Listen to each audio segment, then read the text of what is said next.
Donc, nous refusons les verdicts des médecins. Nous refusons les verdicts des banquiers. Nous refusons les verdicts de notre famille. Ta manière de dire Amen m'embête.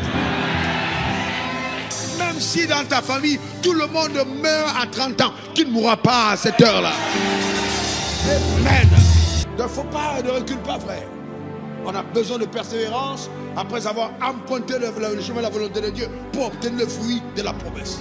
On n'est pas de ceux qui abandonnent. Amen. Quand c'est dur, ce sont les durs qui endurent. On continue, on avance et on possède. Amen.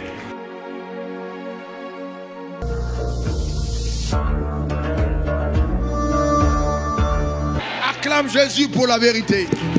Acclame Jésus pour la vérité. Amen. Gloire à la Dieu. Alléluia. Gloire à Jésus. Amen. Dis après moi, dis après moi. Dis après moi, j'ai fait le choix de la vie par la foi. Encore. Une dernière fois. Ça veut dire que ta vie vraiment n'est pas arrimée, ne dépend pas des circonstances naturelles. Nous ne marchons pas par la vue, nous marchons par la foi. Personne de vous ne sortira vainqueur de son combat s'il se limite au monde naturel. Je vais vous dire une chose, dans ce monde, le Dieu c'est Satan. Dans ce monde, vous ne pouvez rien si vous combattez avec vos cinq sens. Ce que tu vois, ce que tu entends, ce que tu touches, non, si tu vas dans ce limite, tu es mort. Tu es mort et mort. La Bible dit que c'est par la foi que certains ils ont conquis des royaumes. Ils sont sortis vainqueurs des maladies dans leur corps.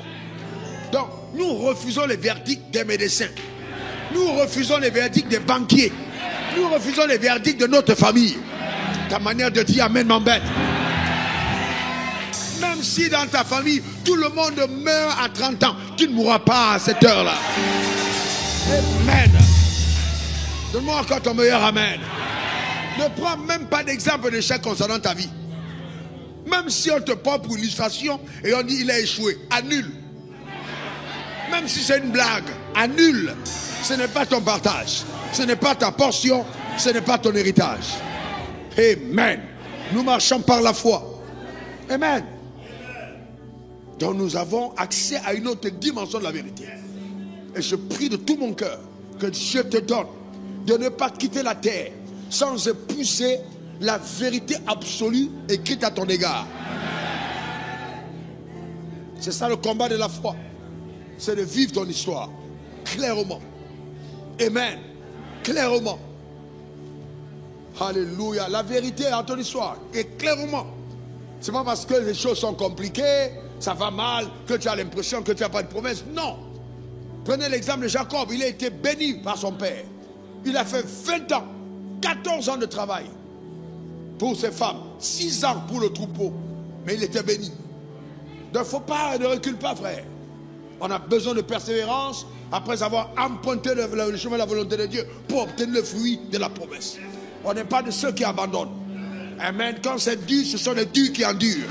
On continue, on avance et on possède. Amen. Vous savez quoi? Est-ce que vous savez que même avec la marche avec Dieu, c'est normal ce que certains d'entre vous ressentez? Que vous n'ayez même pas envie de continuer. Que même lire ta Bible devient un supplice. Que prier même devient difficile. C'est normal que ça arrive. Mais quand ça arrive, c'est par la foi que ça marche. Amen. Donne-moi ton meilleur Amen. Tu prends ta Bible, tu lis les chapitres à haute voix.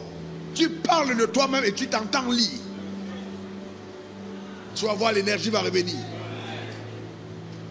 Tu accordes trop d'importance au foutu banane, à la tchéké, à la loco, qu'à la parole. Lis la Bible. Lis la Bible, professe la Bible, déclare la Bible, établis-la sur ta propre vie. Encore Amen. Comment tu peux changer d'humeur à cause d'un bouton qui est sorti sur ton visage? À cause d'un bouton, tu changes d'humeur. Ton ventre a grossi, tu es malade. Mais arrête de manger simplement. Il n'y a pas à être malade. Arrête de manger. Mange la parole de Dieu. Simple. Que Dieu bénisse son âme. Que Dieu bénisse sa vie. Acclame le Seigneur pour ton voisin et ta voisine. Pousse un cri de joie à la présence de Dieu. Gloire à Dieu.